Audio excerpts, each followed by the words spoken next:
Hello, ladies and gentlemen, and welcome back to another episode of the Rule 34 podcast. I'm your host, Jack, joined by my fellow guests. It's Mr. Solis. All right, sir. So, it's been about a month since we last recorded, correct? Mm-hmm. And what was the last one we covered? Takeover. Wait, no. Was it Takeover? Takeover in your house. Did we watch that? We did, but much to, I think, what a lot of people said, kind of underwhelming for Takeover standards. Right. Oh, yes. That was with the 5-man championship bout, right? Yeah. Uh-huh. Since then, we've had a Great American Bash. But I think that was the last time we hung out and talked. And Hell in a Cell. Whichever one of those was last. And by the way, sir, if I may just real quickly, I hate the fact, I think I can't remember what we last covered, but all I know, I think it was the Hell in a Cell episode when you proposed the idea of Bronson Reed showing up on the main roster. And what happened in between that time and this latest episode? Bronson Reed loses, not only shows up for a main event match, but loses his North American title and seemingly disappeared before, for some reason, coming back for an Adam Cole feud, but is presumed to make his way to the main roster soon. Right. Oh, no. Isn't it funny how, to somebody who doesn't know the WWE or its network on Peacock, when you say he had a main event fight, it sounds better than it actually was.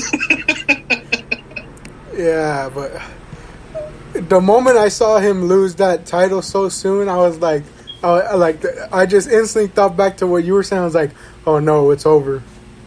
I saw somebody with a meme, Bronson looked in complete disbelief. I saw somebody put the text over that picture going, oh no, I'm going to the main roster, aren't I?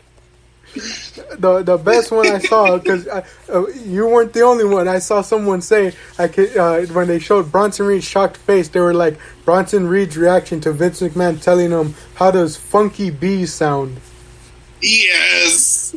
You see, you got to say these things out loud on our public platform like the Rule 34 podcast so that it doesn't happen. I think that's really what I was getting at. By wishing it into being, they're not going to do it. Vince McMahon's going to go, oh no, I see it coming.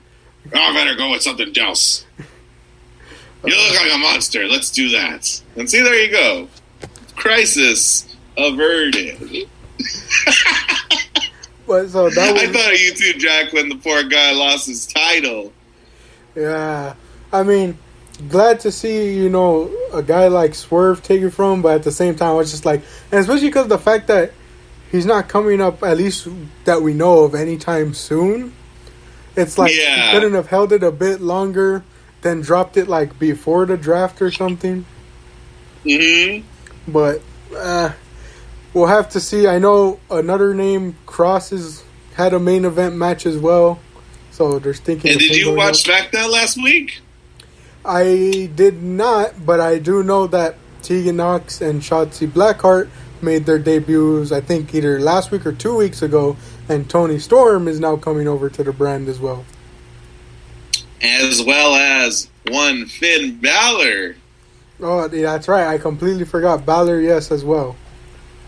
Yeah. And when you think of Shotzi, Tegan, Toni, maybe not Toni, but like, it does feel sort of old school in the sense that they've called up people who have nothing to do in NXT.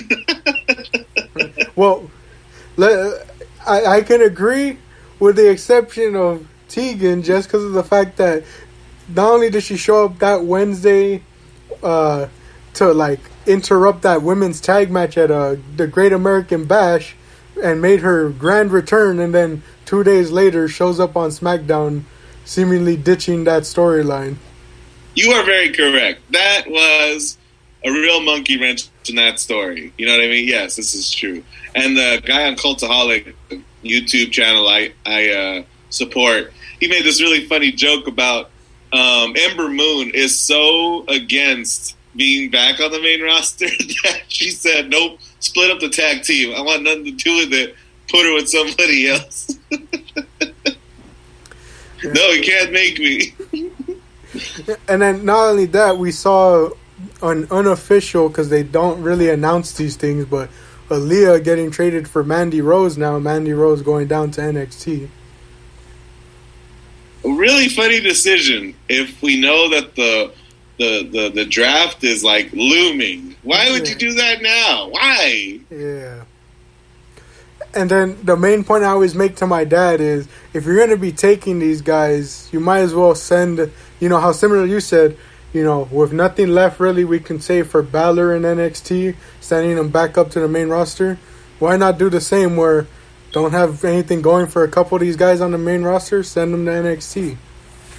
I'm just saying, it did wonders for Balor. Right? Goodness gracious. Yeah, so we are running out of guys like for cross to plow through, or the main event scene in NXT is so familiar. It can be shaken up. Yeah, it's the point I always make to my dad is that, if they're going to really consider or try and tell the fans that NXT is a third brand, they should start including them in things like the draft, especially if their talents are able to get drafted up. That makes me think of the old 3-branded draft with ECW. It was so wild how much they would just pillage ECW every year because that was their NXT of the time, where your Kofi and your Sheamus before they were them.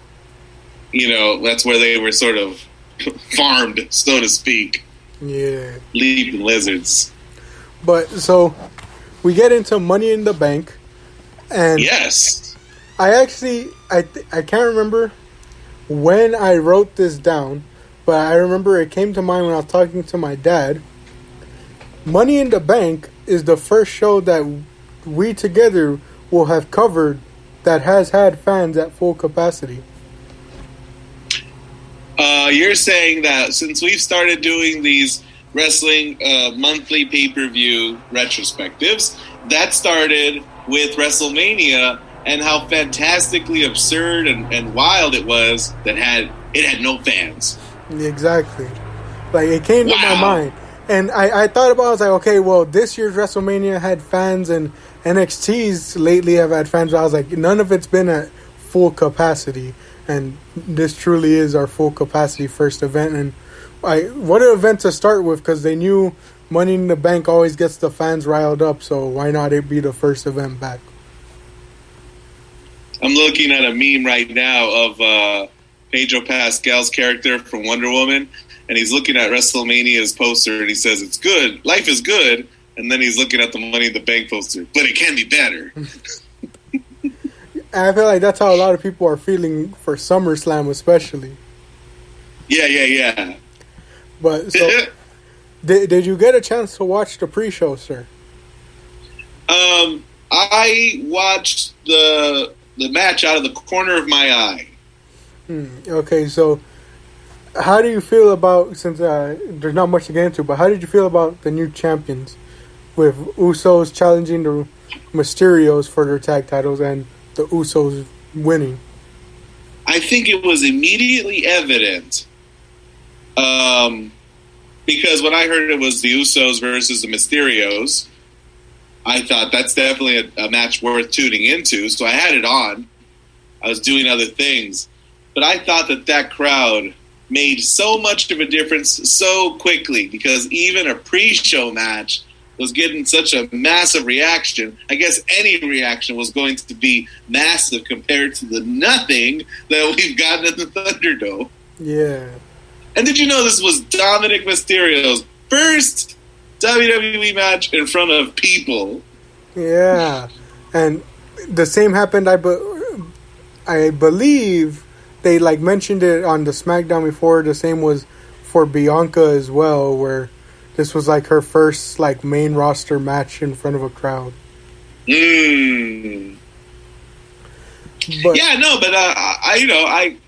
I got most of the match. The finish was surprising.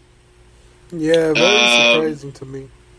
And I think we saw this coming when the Mysterios won it to begin with. We were like, this is how you get it on the main event, Jay and the Usos. Right? Because before that, it was Ziggler and Rude. And you're like, the Usos aren't going to beat Ziggler and Rude.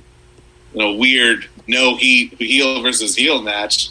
This one, though, had all the heat behind it. Yeah, and you could even see it, again, because the fans being there, you can now get the reactions. And another cool thing that we end up seeing throughout the night is finally one of like the assurances that we've been missing throughout this whole pandemic era and Thunderdome era is like what wrestlers are getting what reactions, because in the Thunderdome they pipe in the cheers, they pipe in the boos for certain superstars, and I'll even expand it further. Even in places like AEW, we've seen it too, where it's very surprising to see what stars are getting cheered and what stars are getting booed. And or what stars that aren't in the building do those people want to be in the building? Dallas let them know yesterday. Yeah, Dallas for sure. And, real quickly, I'll just bring this up. I mentioned to you before, I started watching AEW recently. And I started doing it because not only did they start having, like, matches that were intriguing me to, like, tune in. Yep. But because I saw they were starting to get that full capacity fan and, like, full capacity arenas for their shows, I was like, let me ease into it so that I can still be, critical as I want to. Because that was one thing a lot of people brought up. I don't know if you heard it, but like a lot of people were saying, they were speculating whether people would allow themselves to be blinded by just fans being back to not be as critical of events. Yes. And so I kind of took that mindset where I was like, let me get used to fans coming back so that I can still be my usual self when I'm critiquing these events and not simply being blinded by the fact that, oh, great, the fans are back. Every match is great now. Yeah, no, for sure. And AEW is something special because I've heard people reflect on that product and think, now, if WWE pulled this, we'd give them a super hard time. And they catch themselves almost not doing so with AEW, but having to sort of think, no. To be fair, Sting seems like a waste of time at this age. Yeah. So, real quickly, I know like a lot of people think it's off topic, but I was watching recently the episode of AEW, and Christian versus Matt Hardy started just as my dad and brother came back from their walk, and I told them, oh, let me go rewind so you can see the Malachi Black segment and the Hangman Page Omega segment. And they were like, oh, don't you want to finish watching? And I go, I'm sorry, I don't mean to be mean, but who's trying to watch a Christian versus Matt Hardy match in 2021? My word. Goodness gracious. But so I'm glad that I started doing that, because I was like, gotta still be like unbiased and critical as I can. And even with this match, I mean, the crowds can still make a great match or a good match great and a great match amazing, because that's just how much a crowd plays into wrestling. But again, like you said, this match was definitely improved by the crowd being there, especially because we can see them, because of their heel tactics, getting booed for essentially cheating against the Mysterios. Yes, exactly the response they should get, right? Dominic Mysterio also get a big sort of reaction when he got the hot tag from Ray, like at the right moment. Those were good. Yeah. And so then that ends the pre-show. Move on to now the show starts off, and we're starting off with the women's Money in the Bank match. With a whole lot of people in it. So we got Alexa Bliss, Asuka, Naomi, Zelina Vega. Hold on, I'm trying to remember all the names off the top of my head. Natalia, Tamina. Liv Morgan and Nikki ASH. Which, that caught me off guard since I don't tune into the weekly show. When I heard them kept pronouncing it like that, I was like, why don't they just pronounce it as Nikki Ash? Why is it ASH? Nikki, almost a superhero. Mm. But so, what do you think of the match, sir? I think before we start talking about it, Jack, who do you think was going to win? This one was somewhat up in the air for me. I could eliminate a couple. Like, I knew Natalya or Tamina weren't winning it. Nope. I didn't think Zelina Vega was winning it. And so that left me with, let's see. Asuka. I eliminated Asuka solely for the reason that she was last year's winner, and I doubt they do a back-to-back thing. That was my sort of thinking. So I was left with Liv Morgan, Nikki, Alexa Bliss, and Naomi. And as we mentioned about crowd reactions, Liv, Naomi, and Asuka, 3 got like the biggest reactions. And hearing the reaction that Naomi and Liv got, that was kind of what convinced me that either one of the two would probably be the one winning the briefcase. I think Naomi is from Texas. She might because I was excited for her. I was excited for her, like the reaction she got as well. Let me just confirm that because I think she made a big old to do at a WrestleMania that was in Texas. I think she's from Florida. You're right. She was born in Florida. So that was a Florida WrestleMania. And now I'm talking nonsense. But I thought, too, it was either going to be Alexa Bliss or Liv Morgan. I was really excited about Liv Morgan's reaction and the showing that she had. But in my mind, Jack, I got all up in my mind. I was like, Alexa Bliss wins the suitcase. And then she, like, foils Rhea Ripley's title reign because of the run-in that they had with one another at Women's Royal Rumble in January. So that's where my mind went. Yeah, I had some thinking that Bliss might win it, but my true dark horse was actually Nikki, just because of an interesting point that I saw someone brought up regarding to last year's Money in the Bank, the men's winner. And that was that, going into the match, you can maybe guess that someone might win it based off of how much Vince is having them appear. Like last year with Otis, he had all that story and, Otis was everywhere and stuff, especially on SmackDown. And he ended up winning it because Vince at the time was really into him and stuff. And with this new character with Nikki, it was like I had that similar thinking where I was like, well, she has been appearing a lot, and and they did have her beat Charlotte and Ripley. I was like, I wouldn't be surprised if they gave it to her, but again, based off the crowd reaction, I was like, no, they're probably more than likely giving it to Liv or Naomi. I dig it. Some sound logic. Gosh, it's so funny to think about Otis a year ago, We won't go down that road. I thought the match was fine. A little awkward in spots. And, what I noticed about this match? I wonder what it was like watching in person because it seemed like only 2 people at a time were really going at it. And you had 6 others who were, feigning injuries. You know what I mean? Yeah. And, I saw a lot of people, having their criticisms of people who didn't like the match, but one of the big reasons, because again, it's not a bad match. I thought it was a pretty nice opener for the event, but as you mentioned, it's when you compare it to the men's one, it's the men's one had basically everyone doing something, even if it was just on the outside. Whereas this one, right, you usually only saw 2 women in the ring, and then when one of them got out, that's when someone else got in and did something and stuff. Well, with the main one being Natalya stopping anyone and everyone from climbing ladders. I think Natalya and Tamina played such a super, consistent and good role. They just kept keeping people from climbing that ladder. And they're, ostensibly, the strongest of the group. It was just... And you know what? Speaking of the crowd, they got such a big reaction just being there. Tamina was booed immediately. I forget Natalya, but Tamina, they were just letting have it. Yeah. They were just boo you for being here. Yeah, I think that was a lot of people expressing their disappointment in the to be announced or the mysterious eighth person. You know what I mean? Yeah. For a night of surprises, Tamina was not a surprise.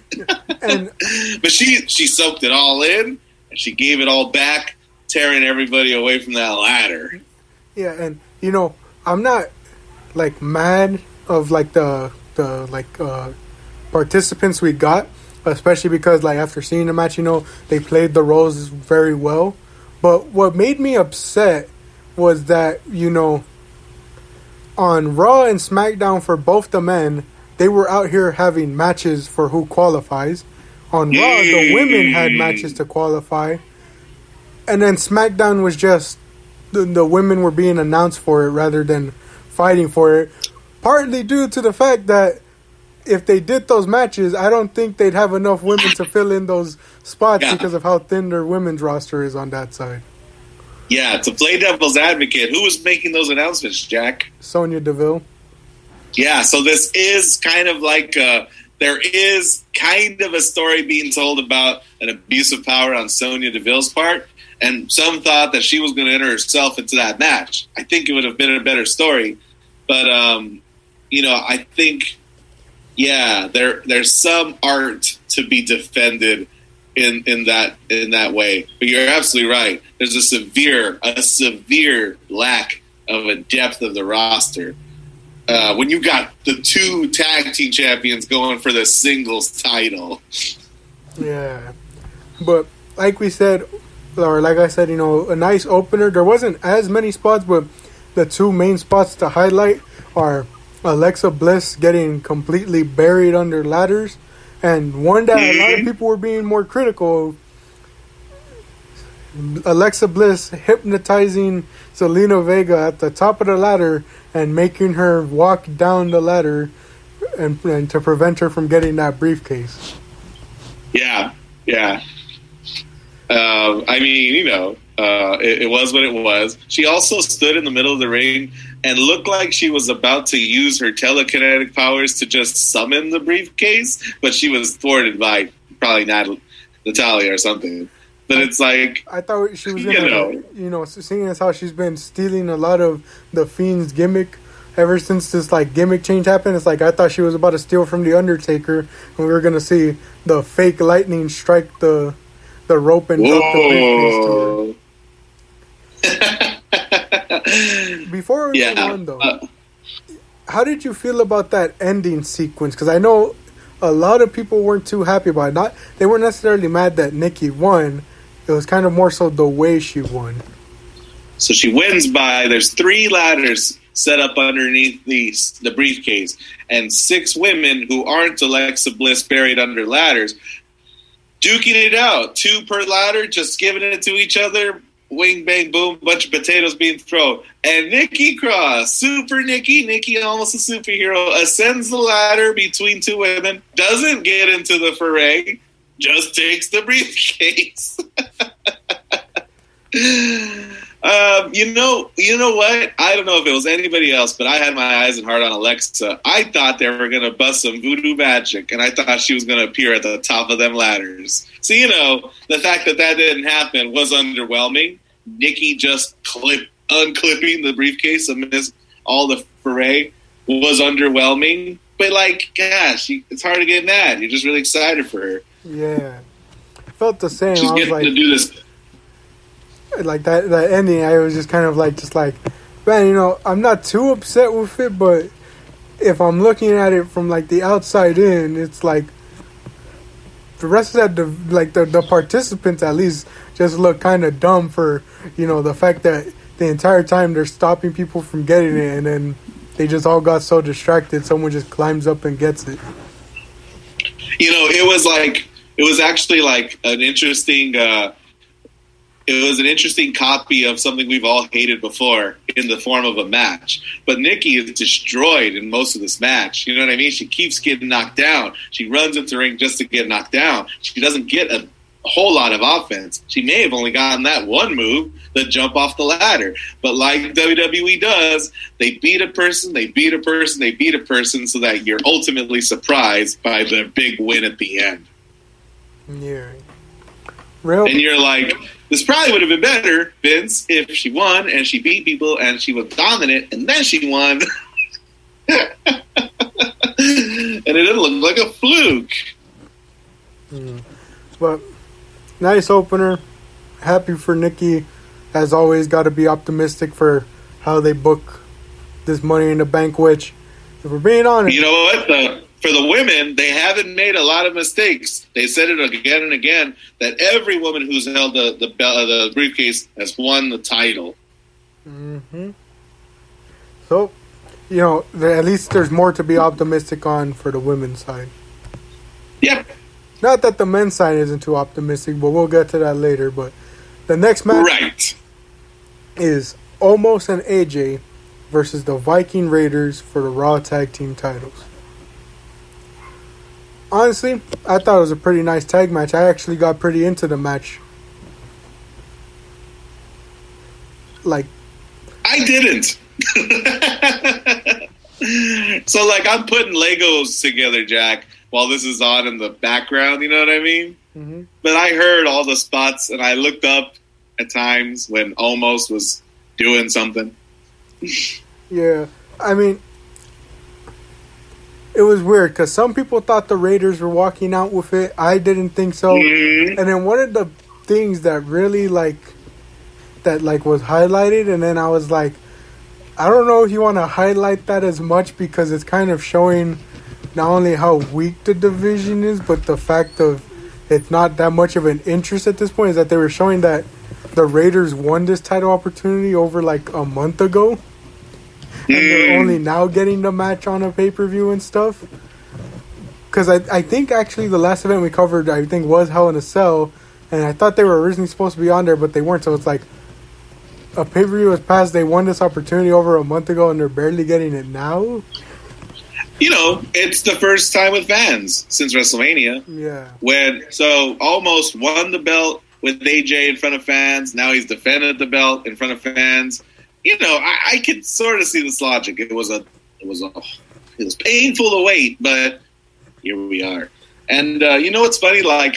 I really am trying to give this team a shot because it would be a testament to how good AJ Styles is if that guy can make something real special out of Omos. You know what I mean? Yeah. There is a sincere mentor-mentee relationship there. Yeah. That was one thing I noticed as well. And, speaking of Omos, I think, when watching this match, I thought it was kind of, it basically made me think it was I know maybe a lot of people won't like it as much, but, Omos is at least a bit different from a lot of different people on the main roster. Right?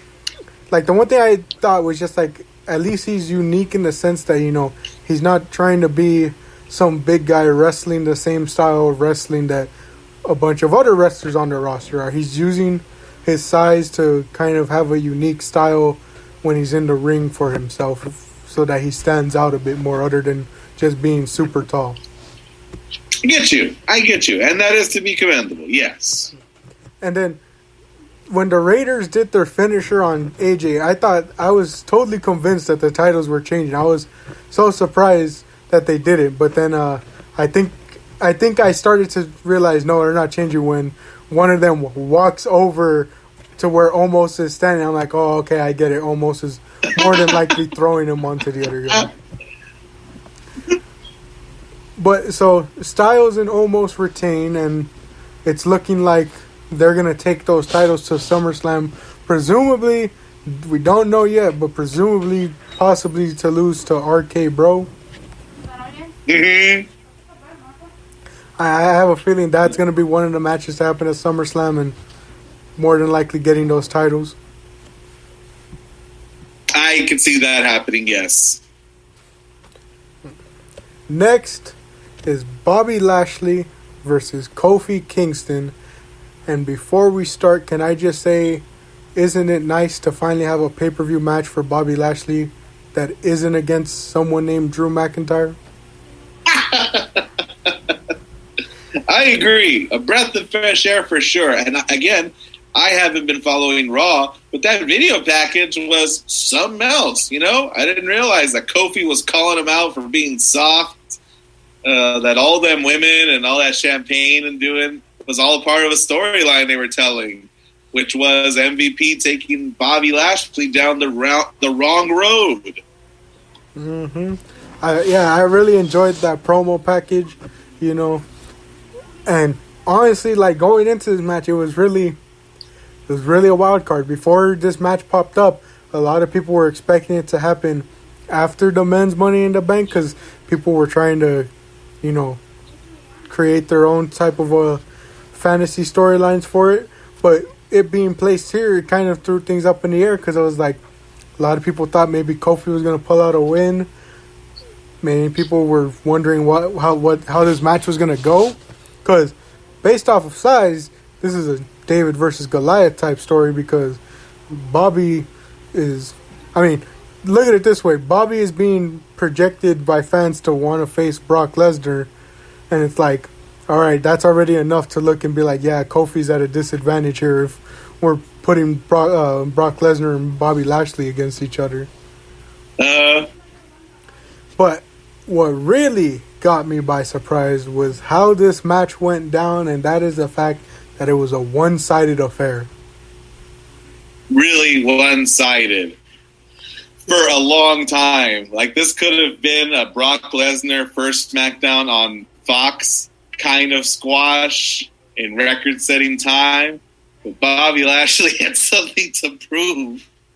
Yeah, and if I remember correctly, I don't remember if he got out of it or not. I'm trying to remember the spot, but, you know, he had originally had Kofi in his hurt lock, and then either he let him go or Kofi got out. But I think the commentary even team played it up how there was so many points where they were just calling for Lashley to finish the match. And they were even saying how at some points the ref was even calling for Lashley to go for a pin. Really? Yeah. And like just hearing the commentators say that gave me such a throwback to when KO and Sammy faced off on NXT TakeOver. Oh, I forgot what event it was, but I just remember it was like Owens just kept power bombing him and stuff, and the commentators were playing at the fact they were like, just end it, Owens, just end it. It felt very similar here where it was like, it was almost seeming like everyone was calling for mercy for Kofi Kingston. I think it was Corey Graves who noted that he suspected that Bobby Lashley was purposefully moving Kofi's face away from the referee so that he couldn't even tell if he was trying to give up. Yeah.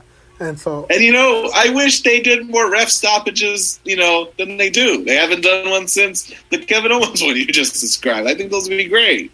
Yeah. But Lashley not only did Lashley look really strong here, but I truly think that Kofi didn't even lose credibility from this.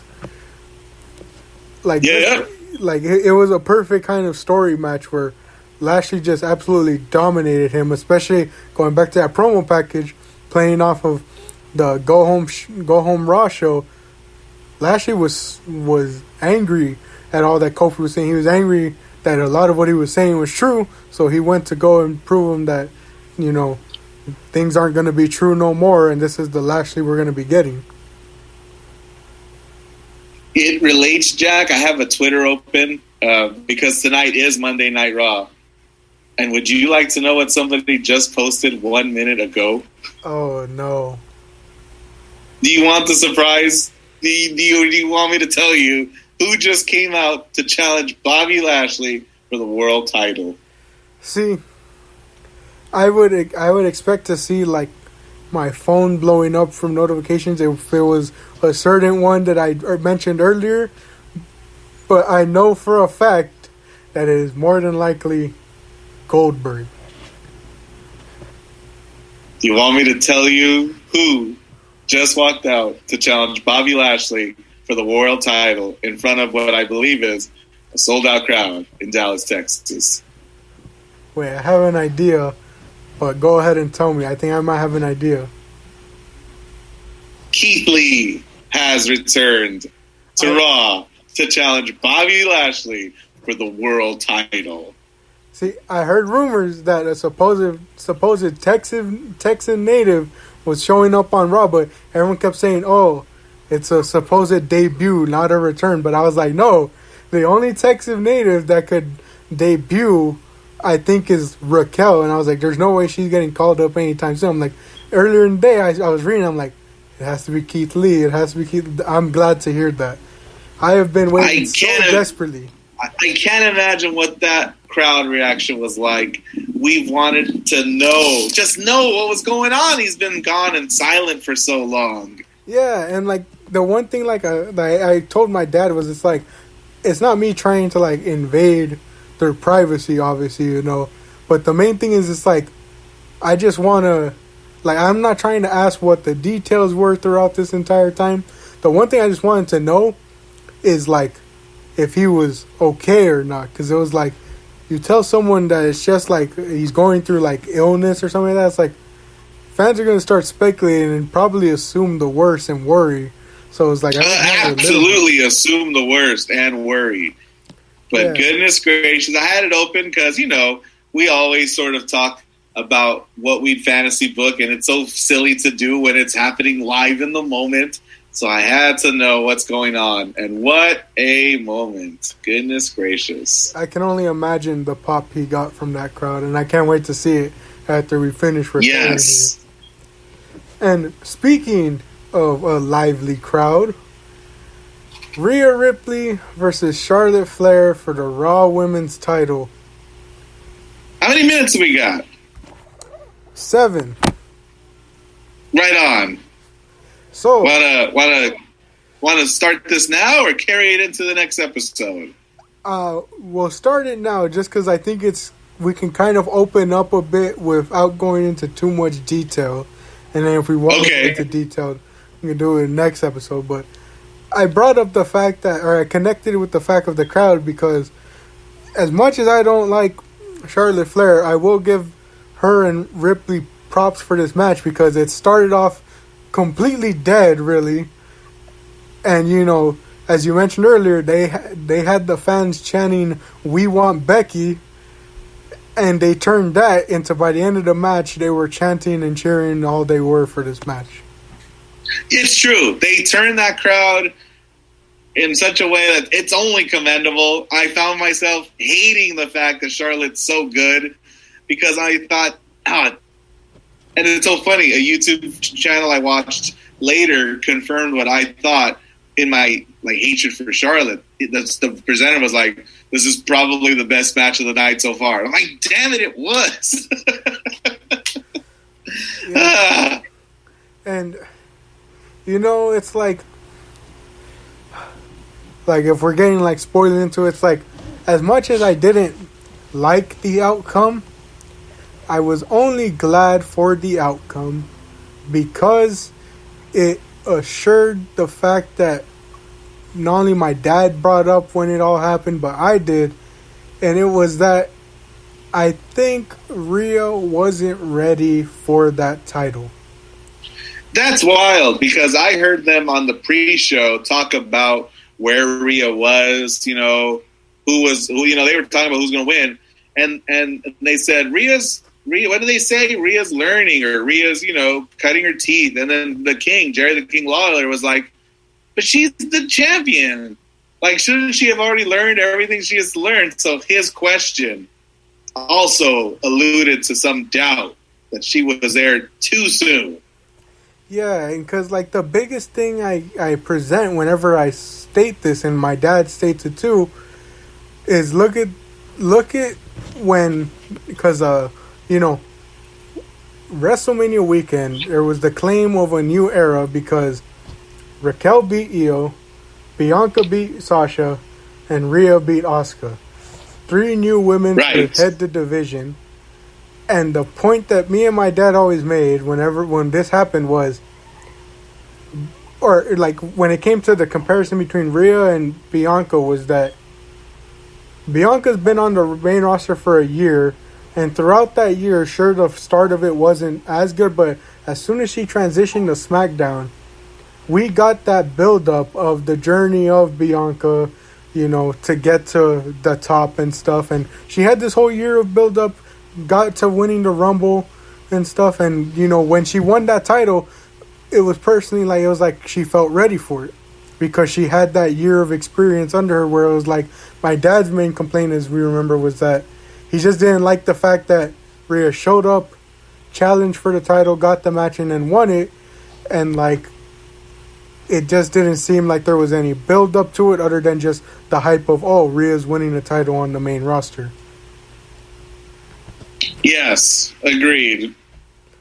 And, this match kind of shows it because it's like, while Bianca, made the best of what she could with having her matches against, like, Bayley, I think, for, like, 2 straight pay-per-views, it still had, I feel like it still had more fan interest than what was happening with the Raw Women's Division and the championship booking. Mm-hmm. And that's not necessarily completely Rhea's fault. That has a lot to say about the creative team on Raw's side. But, her losing it this soon compared to Bianca still having it and going strong, it kind of just shows that, yeah, one person was kind of more ready for their title than the other. Goodness gracious. And I don't know. The other thing that just irked me was, even though, as I said all this stuff about her having to lose the title and stuff, it's like, it just still irks me that we have to get another Charlotte Flair title reign, and again, her not losing clean to someone to help put them over. And to put salt in the wound, and to reflect last night's event, should this be the part of the podcast where we...